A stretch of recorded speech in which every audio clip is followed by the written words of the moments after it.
বন্ধুরা, আপনি যদি পাহাড়ি আদিবাসীর জীবনকে বুঝতে চান, তাদের দুঃখ কষ্টকে বুঝতে চান, তাদের উপর যে শোষণ, লাঞ্ছনা, বঞ্চনা এগুলো যদি বুঝতে চান, তাহলে আপনি কখনোই নিজেকে সমতলে বসবাসকারী হয়ে নিজেকে যদি আপনি তাদের অনুভূতিটাকে বুঝতে চান, কখনোই আপনি সেটা পারবেন না।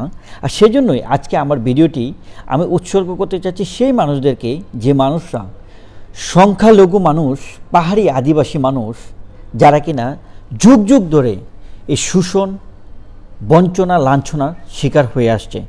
এখন কেউ কেউ বলবে তাদেরকে সংখ্যালঘু আমি কেন বলছি? ডক্টর ইউনূস সে কথাটাই বলেছিল যে আপনারা নিজেকে সংখ্যালঘু কেন ভাবেন, আমরা সকলে মানুষ।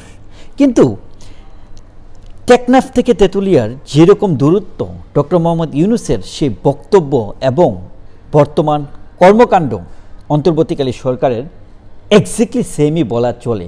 তার কথার সাথে তার সরকারের কর্মের কোনো মিল নেই। আর সেটারই প্রতিফলন আবারও হলো, যেটা কিনা আমরা দেখতে পেলাম পার্বত্য চট্টগ্রামে, খাগড়াছড়ি এবং রাঙ্গামাটিতে যে অপ্রীতিকর ঘটনা ঘটেছে, যে ঘটনাগুলো ঘটছে, যেরকম দাঙ্গা হচ্ছে, যেরকম শোষণ হচ্ছে, রক্ত ঝরানো হচ্ছে, এখন পর্যন্ত আপনারা দেখুন গত 2 দিনে আপনারা দেখতে পাবেন কারা মরেছে।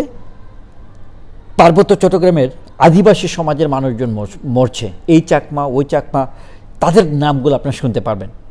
কিন্তু আপনারা কি শুনতে পাচ্ছেন যে সেনাবাহিনী বা প্রশাসনের গুলিতে আমাদের সমতলের মানুষজন মারা গিয়েছে?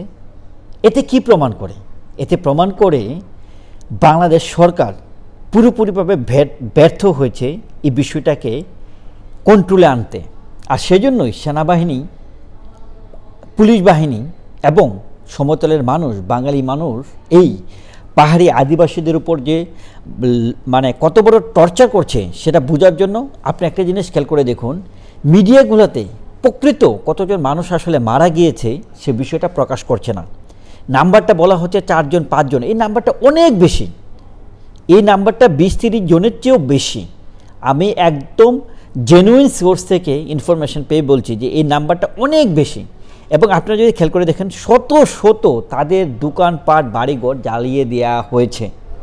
এটাকে আপনারা কি বলবেন? ডক্টর মোহাম্মদ ইউনূস বলতে চায় আপনারা কেন নিজেকে সংখ্যালঘু মনে করেন? এই জন্যই তারা আসলে নিজেকে সংখ্যালঘু মনে করে যে সমতলের মানুষ, বাঙালি মানুষ এবং প্রশাসন তাদের উপর নির্যাতন, অত্যাচার সেটা সর্বোচ্চ লেভেলে করছে। এবং সেটা করছে বলেই আজকে আমরা দেখতে পাচ্ছি শত শত দোকানপাট পুরা হয়েছে, মানুষকে মারা হয়েছে। মৃত্যুর খবরগুলোর নামগুলো পড়লেই দেখবেন যে আদিবাসীদেরকে কিভাবে মারা হচ্ছে। আমি বলতে চাই ডক্টর মোহাম্মদ ইউনূসকে, আপনি যতই নিজেকে বিশাল মনের অধিকারী মানুষের সামনে প্রতিষ্ঠা করতে চান না কেন, 2 দিন পর পর এসে বক্তৃতা দিয়ে কিন্তু আপনার কর্মে সেটা আসলে প্রকাশ পাচ্ছে না। আদিবাসীদের জীবনযাত্রা, তাদের ন্যায্য দাবি, তাদের উপর যে অত্যাচার, এই সংখ্যালঘু মানুষের উপর যে অত্যাচার, এটা কেন করবে না? আপনি খেয়াল করে দেখুন, ডক্টর মোহাম্মদ ইউনূস এই লাইসেন্সটা কিন্তু দিয়ে দিয়েছে এক শ্রেণীর মানুষকে, যে আওয়ামী লীগ হলে তাদেরকে মারতে হবে। এই লাইসেন্সটা দেওয়ার কারণে কি হয়েছে, মানুষ এখন এমন একটা দানবীয় আকারে শোষণ করছে যে আওয়ামী লীগকে মারছে তো ঠিক আছে, এই জায়গায় তো মনে করেন যে করছেই। অন্যদিকে যে সকল সংখ্যালঘু মানুষ, তাদের উপর অত্যাচারটাও, তাদের বাড়ি করে চুরি ডাকাতি করাটাও এখন খুব সহজ করে দিয়েছে। লাইসেন্সটা ডক্টর মোহাম্মদ ইউনূস আসলে দিয়ে দিয়েছে।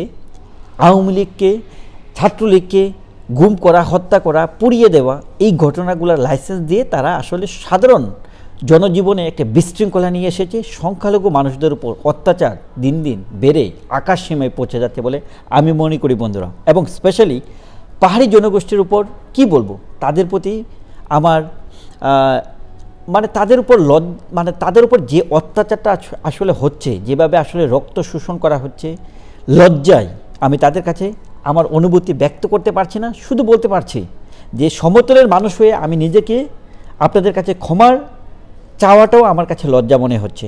আপনাদের মধ্যে শান্তি শৃঙ্খলা, আপনাদের দাবি, যত দাবি আছে আপনারা সরকারের কাছে প্রকাশ করুন, আন্দোলন গড়ে তুলুন, এবং তার মাধ্যমেই এই রক্ত ঝরা, আপনাদের এই রক্ত দিয়েই আসলে আপনাদের নতুন জীবন শুরু করতে হবে, অধিকার আদায় করতে হবে, এর কোনো বিকল্প নেই। আর আপনাদের পাশে আমি আছি। আমার বিশ্বাস বাংলাদেশে অসংখ্য মানুষ আপনাদের পাশে আছে এবং আপনাদের হয়ে লড়াই করবে। আমি আমার সংগ্রাম আপনাদের জন্য চালিয়ে যাব। Thank you so much.